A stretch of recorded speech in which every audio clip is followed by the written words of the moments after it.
2021년을 시작하면서 믿음장으로 알려진 히브리서 11장에 나오는 믿음의 인물들을 차례로 강의한 지가 벌써 13번째가 되었습니다.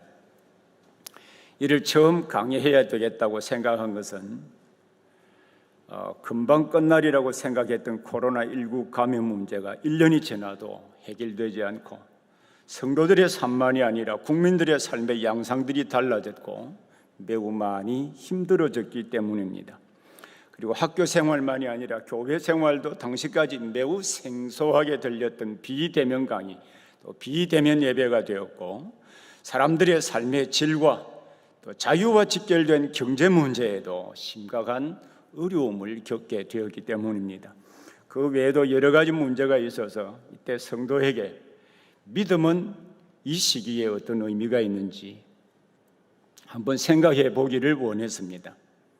당시 가장 중요했던 질문은 지금도 여전히 중요한 질문이긴 합니다만, 믿음은 이 어렵고 복잡한 시기를 이겨낼 수 있는 능력이 과연 있는가? 믿음은 이 어렵고 복잡한 시기를 이겨낼 수 있는 능력이 과연 있는가라고 하는 문제였습니다. 그리고 우리 믿음을 진단해보는 기회가 되기를 원했습니다. 또 한 가지는 우리 성도의 신앙생활의 표준이 되는 성경을 바르게 해석하고 적용하는 원리와 방법을 조금이라도 이해하기를 원했기 때문입니다. 저는 지난 약 32년 동안 대학과 신학대학원에서 가르친 가운데 거의 3분의 2는 성경을 어떻게 해석하고 적용해야 하며 어떻게 설교하고 가르쳐야 되는지를 가르쳤습니다. 이를 통하여 성경을 바르게 이해하고 1차적으로 성경을 읽는 자신이 변하고, 다음으로는 그와 교제하는 사람이 변하고 그가 속해 있는 공동체와 나아가서 세상이 변화된다는 믿음을 가지게 되었습니다. 세계 교회에 큰 발자취를 남긴 학자 가운데 한 사람이 칼 바르트입니다. 이 칼 바르트는 우리 학교에서는 별로 좋아하지 않는 학자이긴 합니다만은, 이 칼 바르트인데 그의 논문과 책 속에 종종 나오는 말이 있습니다. 그것은 성경 안에는 매우 이상하고 신비로운 세계가 있다. 성경 안에는 매우 이상하고 신비로운 세계가 있다. 라는 그 말이 그의 논문과 그의 글 속에 종종 드러납니다. 그것은 하나님의 말씀에는 신기한 능력이 있어서 사람과 세상을 바꾸는 능력이 있다라는 것입니다. 저는 말씀을 읽는 가운데 이 하나님의 말씀을 통하여서 변화되거나 기적을 체험하거나 불치의 병들이 치유되는 역사도 본 적이 있고, 또한 이 말씀을 바르게 알므로 말미암아 사람이 바뀌게 되는 숱한 사례들을 우리 본 적이 있습니다. 그래서 이러한 이 말씀의 능력들이 우리 성도들에게 전달되기를 원했기 때문이기도 합니다. 또 히브리서를 읽을 때 곳곳에서 성도들에게 인내하라고 격려하면서 그리스도를 떠나는 현상에 대해서 여러 차례 경고하는 내용들이 히브리서에서 많이 나오고 있습니다. 예를 들면은 히브리서 2장 3절에 우리가 이같이 큰 구원을 등한히 여기면 어찌 그 보응을 피하리요. 또 히브리서 3장 12절에 보면요, 너희 중 누가 믿지 아니하는 악한 마음을 품고 살아계신 하나님에게서 떨어질까 조심하라 라고 경고하고 있습니다. 또 히브리서 10장 26절 27절에서는요, 우리가 진리를 아는 지식을 받은 후 짐짓 죄를 범한 적 다시 속죄하는 제사가 없고 오직 무서운 마음으로 심판을 기다리는 것과 대적하는 자를 태울 맹렬한 불만 있으리라. 이러한 경고의 말씀들이 히브리서 처음부터 끝까지 반복해서 나타나고 있습니다. 이러한 국면의 배경에는 당시의 박해와 삶의 시련들이 많이 있었음을 보여주기도 합니다. 이러한 상황에서 성도들이 믿음으로 인내해야 할 필요성들을 상기시키고, 우리가 믿는 복음의 핵심과 우리 성도가 받은 은혜가 무엇인지를 알게 하여서 믿음으로 살게 하려고 하는 목적으로 이 히브리서를 기록했습니다. 특히 히브리서 저자는 믿음이 무엇인지를 정의하고 그 믿음으로 살았던 믿음의 인물들을 차례로 예를 들어서 11장에서 설명하고 있습니다. 오늘 우리가 함께 살펴볼 내용은 바로 바로 모세의 믿음입니다. 우리는 지난 시간에 모세 부모의 믿음의 특징 세 가지를 살펴본 바가 있습니다. 첫 번째 특징은 모세 부모는 하나님이 아브라함과 이삭과 야곱과 언약을 맺으시고 그 말씀하신 대로 자기 백성들을 돌보시고 구원하신다는 사실을 믿었습니다. 두 번째로 모세 부모는 하나님이 돌보시고 구원하신다는 사실을 믿었기 때문에 왕의 명령을 무서워하지 않고 석 달 동안이나 아기를 키울 수가 있었습니다. 세 번째로는 모세 부모는 하나님의 섭리를 믿었습니다. 모세 부모가 아이를 더 키울 수가 없어서 갈대 상자에 그 아이를 넣어서 하나님의 섭리를 믿고 나일각에 보냈습니다. 이때 하나님은 당시 역사를 섭리하여서 모세는 당시 애굽의 바로의 공주에 의해서 건짐을 받았고 모세의 누이 미리암으로 말미암아 모세의 어머니가 유모로 기르게 되는 은혜를 입게 되었습니다. 이 바로의 공주가 누구냐에 대해서 학자들이 바로 애굽의 18왕조의 바로의 딸이기도 하고 투트모세 2세의 아내가 된 하셉투터라고 보고 있습니다. 이 하셉투터는 애굽의 긴 역사 가운데 3명의 여성 바로가 있었습니다. 그 중에 두 번째 바로이기도 하고 세 번째 바로가 우리에게 잘 알려진 클레오파트라입니다. 오늘 우리는 하셉수터의 아들로 입양되었고 그의 어머니 요게벳의 품속에서 자랐던 모세의 믿음을 중심으로 살펴보려고 합니다. 그래서 오늘 설교의 주제는 모세처럼 세상의 부귀와 영화보다 그리스도를 위하여 사는 일을 가장 중요한 가치로 여기며 살 때 우리 하나님이 보상해 주신다는 것입니다. 이 주제를 중심으로 첫 번째로는 바로의 공주의 아들이라 칭함받기를 거절한 그 모세의 믿음이 무엇인지를 살펴볼 것이고요. 두 번째로는 그리스도를 위하여 받는 수모를 애굽의 보화보다 더 큰 재물로 여긴 그 모세의 믿음이 의미하는 바가 무엇인지 함께 살펴보려고 합니다. 우리 첫 번째로는 모세의 믿음의 특징적인 부분은 공주의 아들이라 칭함받기를 거절했다라고 하는 것입니다.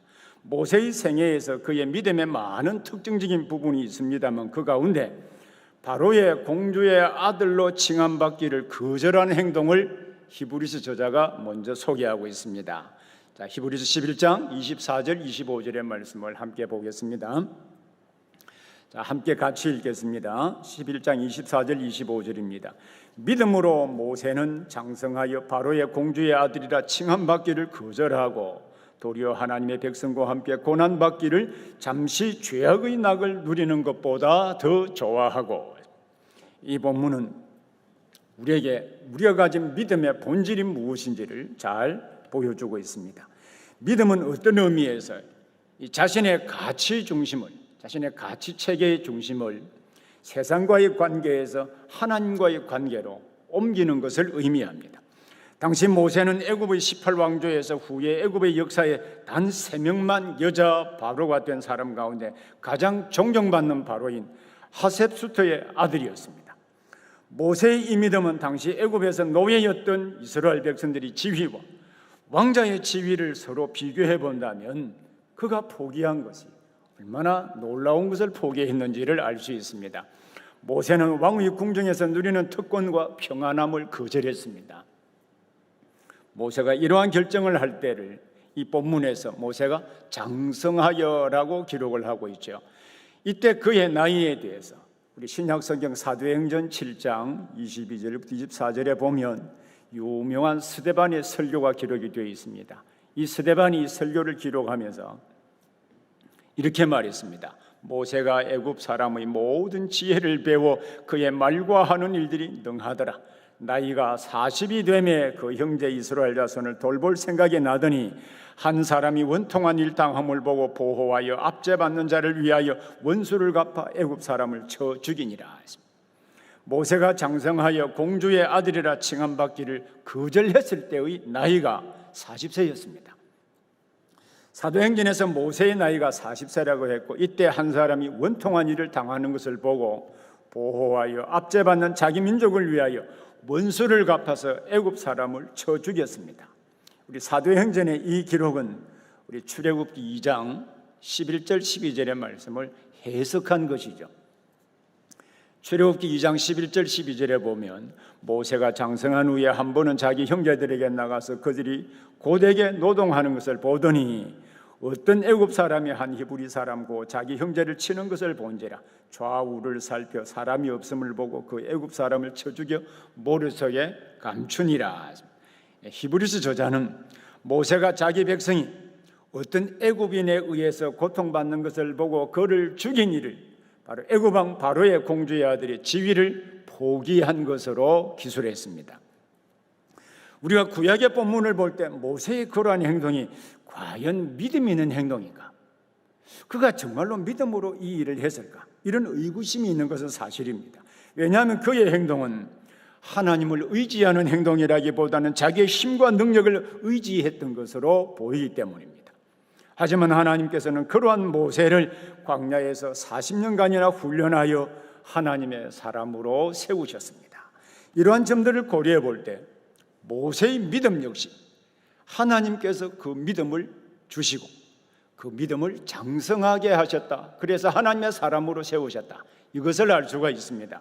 우리는 이미 히브리서 11장 1절에서 믿음을 정의할 때 믿음은 바라는 것들의 실상이요 보이지 않는 것들의 증거라고 증거한 바가 있습니다. 정의를 내린 바가 있습니다. 여기에 우리 믿음에 네 가지 특징이 있다고 그랬죠. 네 가지 특징 가운데 하나는 바라는, 우리 믿음은 간절하게 바랍니다. 바라지만 보이지 않습니다. 그렇지만 실상이라고 하는 표현과 증거라는 표현을 통해서 우리가 바라지만 보이지 않는다고 할지라도 실상은 확신이라고 그랬죠. 대부분의 영어 성경에서 컨피던스라고 번역을 했는데 그것이 바라고 또 보이지 않는다 할지라도 그것이 확실히 이루어진다고 하는 것을 확신시켜 주시는 것이라고 했습니다. 그뿐만 아니라 이 증거라고 하는 말은 여러 가지 다양한 방식으로 증거를 제시하시고 설득해 주시는 것이라고 표현을 제가 여러 차례 설명을 드린 바가 있습니다. 그래서 믿음은 우리 성도가 바라는 것에 대하여 하나님이 믿을 수 있는 근거를 주시고 그 바라는 것이 보이지 않는다 할지라도 성령을 통하여 믿어지게 하시고 설득해 주시는 하나님의 은혜라고 했습니다. 이 정의대로 하나님께서는 바로 이 사건 이후에 모세를 광야에 보내어서 40년 동안 훈련하여 하나님의 사람으로 세워주셨습니다. 그래서 믿음은 하나님이 우선권을 가지시고 그를 통하여 이스라엘을 애굽의 압제에서 구원해낼 수 있는 믿음으로 자라가게 하셨다라고 하는 것을 알 수 있습니다. 모세만이 아니라 이미 우리가 살펴본 믿음의 인물들도 그랬고 우리 성도들도 모세가 가졌던 바로 이 믿음을 가진 자들입니다.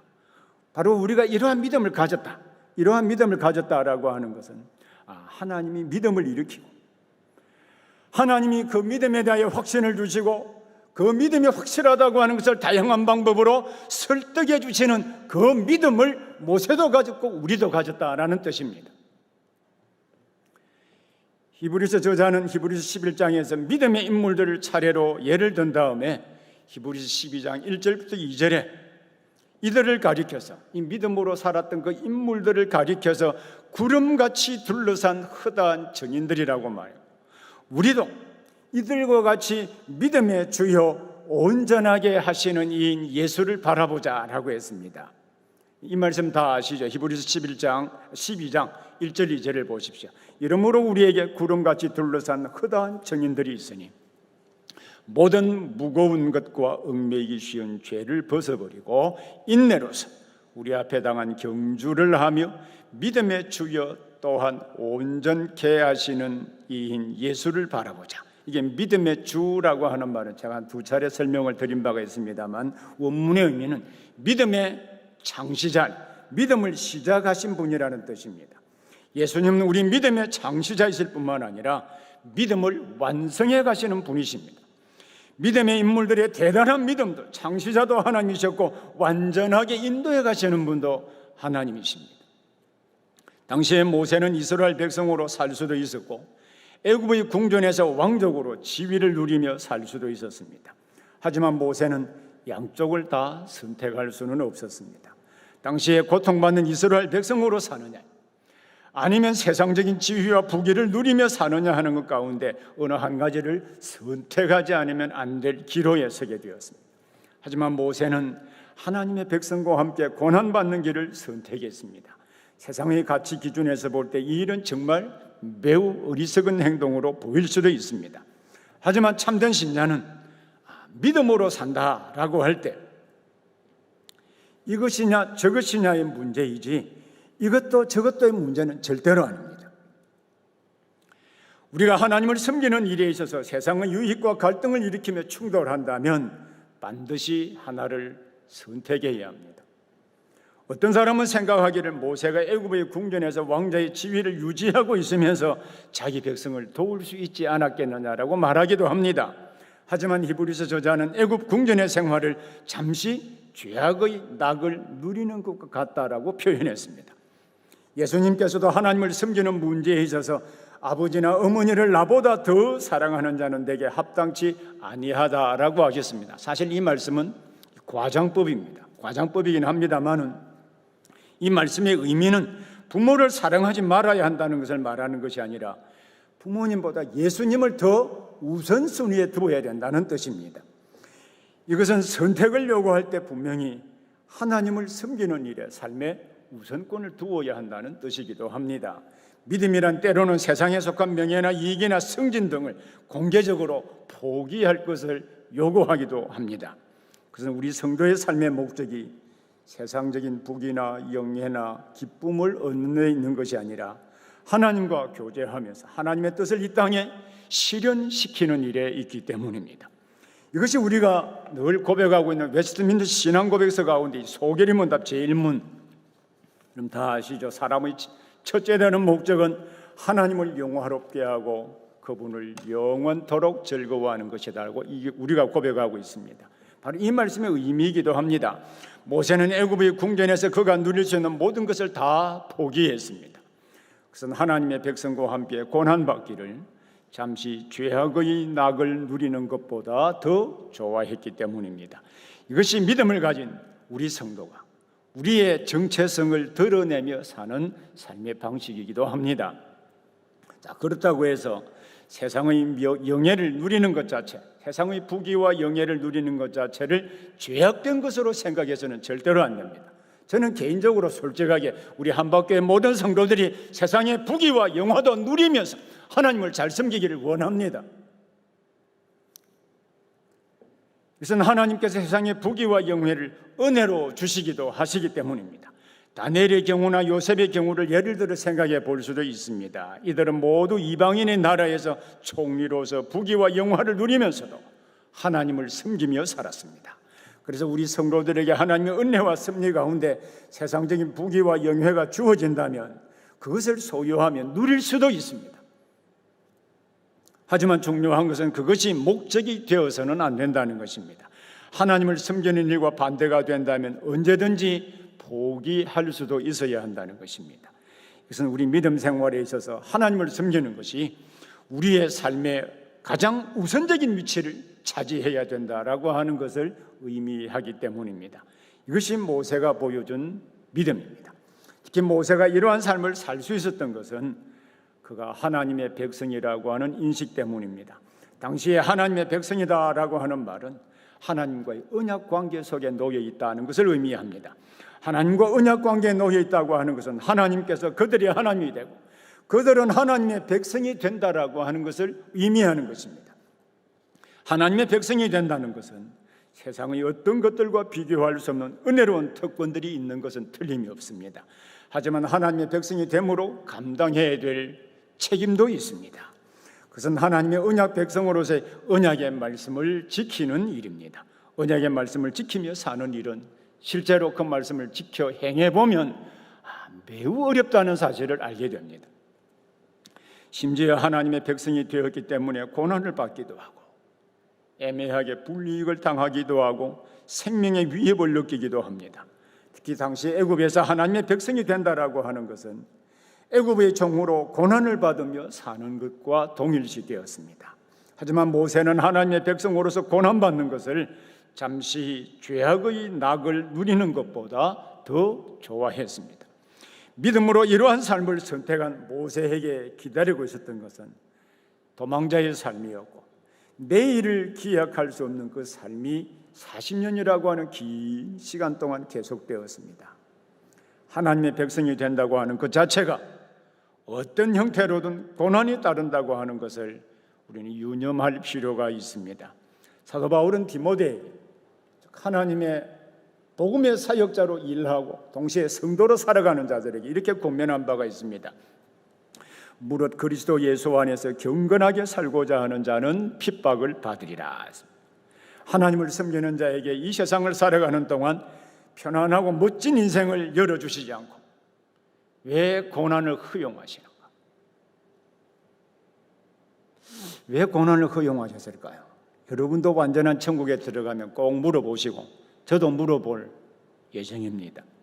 정말 이 일은 어려운 문제입니다.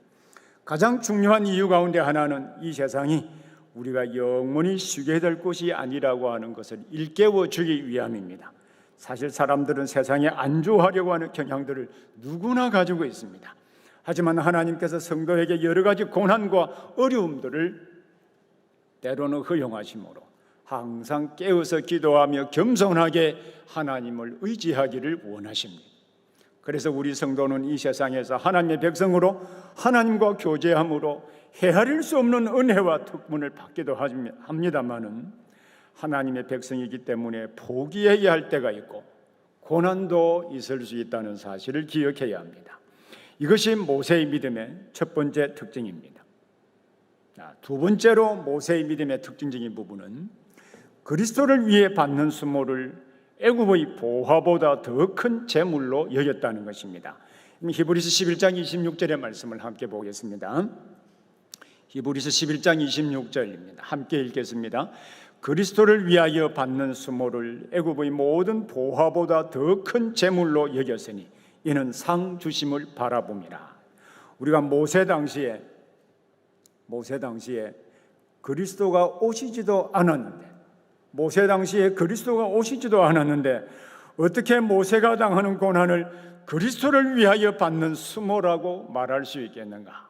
이런 질문을 하고 싶지 않으세요? 실제로 출애굽 연대가 주전 1446년이라고 본다면 이때 모세의 나이는 40세이기 때문에 주전 1486년입니다.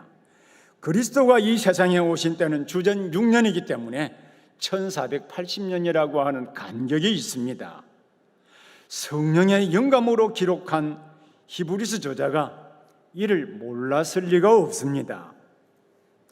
이를 해결하기 위해서 어떤 학자들은 그리스도의 이름을 풀어서 이 그리스도라고 하는 말을 히브리어로 메시아예요. 이걸 헬라어로 바꾸면 그리스도인데 이 말을 풀면은 기름 부음 받은 자라는 뜻이거든요. 그래서 그리스도를 위하여 받는 수모를 기름 부음 받은 자를 위하여 받는 수모라 그렇게 이해하기도 합니다. 기름 부음 받은 자는 구약 성경의 왕이나 선지자와 제사장을 의미하기도 합니다만은 이스라엘 백성 전체를 가리켜서도 기름 부음 받은 자라고 말했습니다. 하박국서 참고적으로 3장 13절의 말씀을 함께 보겠습니다. 하박국 3장 13절 함께 읽겠습니다. 주께서 주의 백성을 구원하시려고 기름 부음 받은 자를 구원하시려고 나오사 악인의 집에 머리를 치시며 그 기초를 바닥까지 드러내셨나이다. 셀라. 이게 기름 부음 받은 자가 원문으로 메시아입니다. 이 헬라어로 바꾸면 그리스도이거든요. 이 해석을 받아들이면, 이 해석을 그대로 기름 부음 받은 자라고 하는 해석을 받아들이면 히브리서 11장 25절에 하나님의 백성과 함께 고난받는 일, 그 말과 그리스도를 위하여 받는 수모, 다른 말로 바꾸면 기름 부음 받은 자를 위하여 받는 수모, 같은 의미가 되는 것이죠. 자, 이렇게 받아들이면 논리적으로 좀 어색하다는 생각을 가지게 됩니다. 결정적으로 문법적으로 하자가 하나 있는데요. 우리가 그리스도 성경에, 헬라어 성경에 보면 그리스도라고 할 때 크리스토스라고 하는 말이 X 크게 되어 있는, 우리 성탄절에 보면 엑스마스 이렇게 되어 있잖아요. 저는 어릴 때 크리스마스 때 왜 엑스마스라고 쓰지 이해를 못했습니다. 근데 나중에 신학 공부를 해보니까 그 X가 헬라어 말 크리스토스라고, 있더라고요. 그래서 크리스마스인데 이게 대문자로 쓰이면 고유명사 예수님입니다.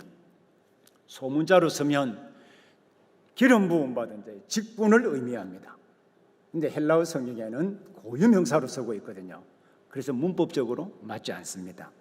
또 하나의 해석은 구약 성경은 오실 그리스도에 관한 책일 뿐만 아니라 이스라엘 백성들을 통하여 그리스도를 보내실 것으로 보았다는 것입니다. 호세아 11장 1절에 보면 아주 중요한 말씀이 나타납니다. 이스라엘이 어렸을 때 내가 사랑하여 내 아들을 애굽에서 불러내었거늘. 온 이스라엘 백성들을 애굽에서 불러낸 내 아들이라는 표현을 썼습니다. 이 말씀은 과거에 이스라엘을 애굽에서 구원해 내신 사건을 가리키는 것으로 장차 일어날 사건을 예언한 것은 절대로 아닙니다. 그런데 신약 성경 마태복음 2장 15절에 보면 예수님을 죽이려고 하는 헤롯의 손에서 구원하시기 위하여 이 요셉 가족 예수님을 애굽으로 피하게 하시고 헤롯이 죽을 때까지 있게 하신 사건을 가리켜서 호세아서 11장 1절의 말씀을 이루려 하심이라 라고 기록을 하고 있습니다.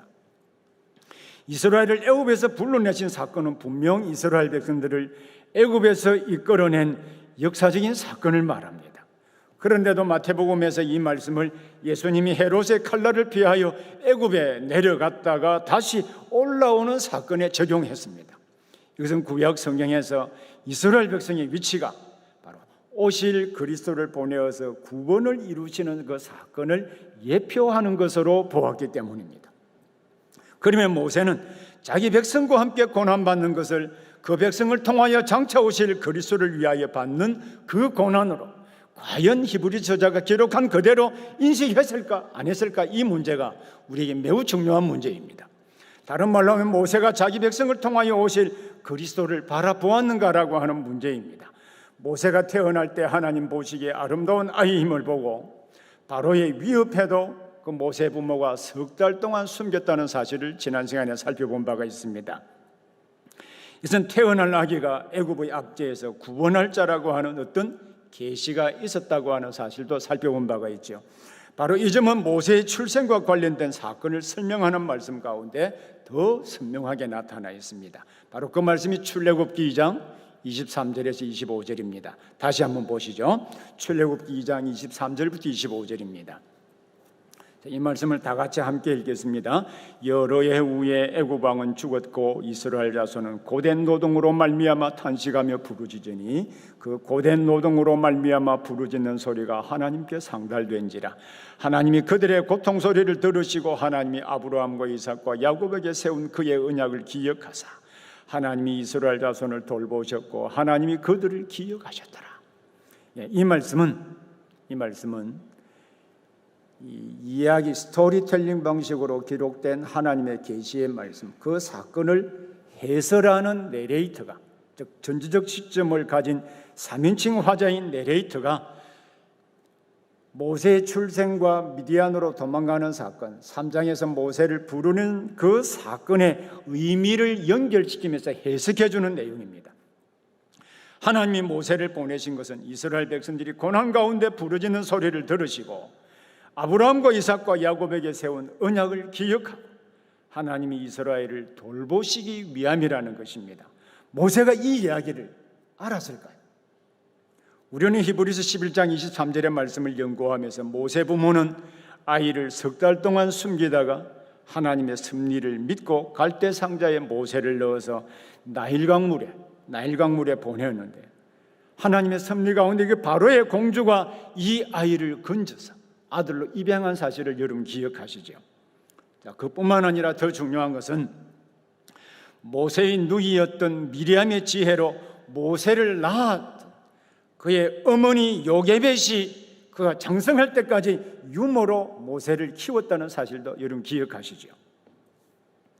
어릴 때 모세는 어머니 요게벳을 통하여 그는 이스라엘을 구원하실 것과 이스라엘을 통하여 장차 그리스도를 보내실 것을 여러분 배우지 않았을까요?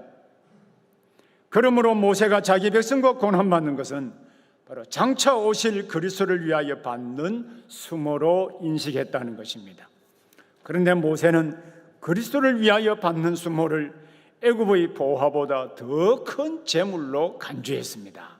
애굽의 보화라고 하는 것은 금과 은과 보석 그리고 바로의 궁전에서의 지위와 영광을 다 포함하는 것입니다.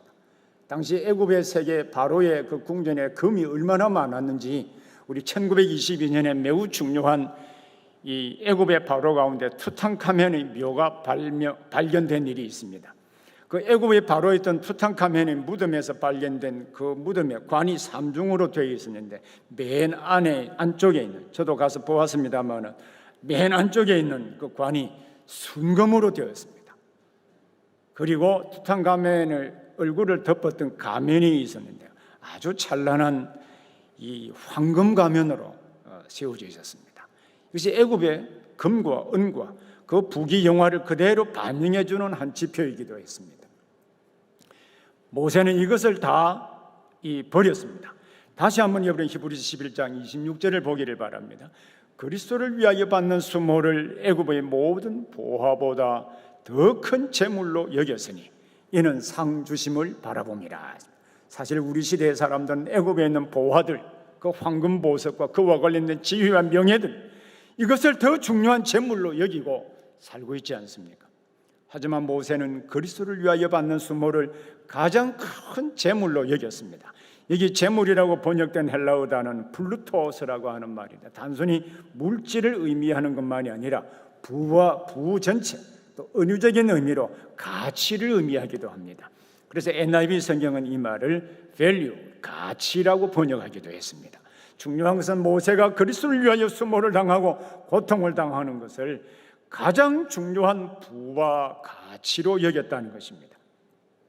모세의 이러한 이해는 자기 백성을 애굽의 압제에서 구원해내는 것만이 아닙니다.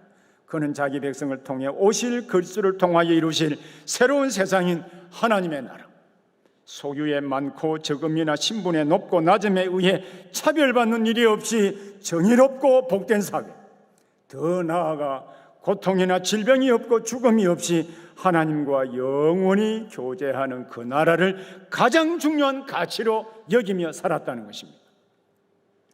오늘 우리는 무엇을 가장 중요한 가치로 여기며 살고 있을까요? 자, 그러면 모세가 그리스도를 위하여 받은 수모를 애굽의 재물보다도 더 중요한 가치로 여긴 이유는 어디에 있을까요? 그 이유를 역시 이 본문에서 설명하기를 그 이유는 상 주심을 바라봅니다. 상 주심을 바라봅니다. 여기에 상은 보상을 의미하는 단어인데 히브리서 11장 6절에 보면 믿음이 없이는 하나님을 기쁘시게 하지 못하나니 하나님께 나아가는 자는 반드시 그가 계신 것과 또한 그가 자기를 찾는 자들에게 상 주시는 이심을 믿어야 할지니라. 이 상과 동일한 단어입니다.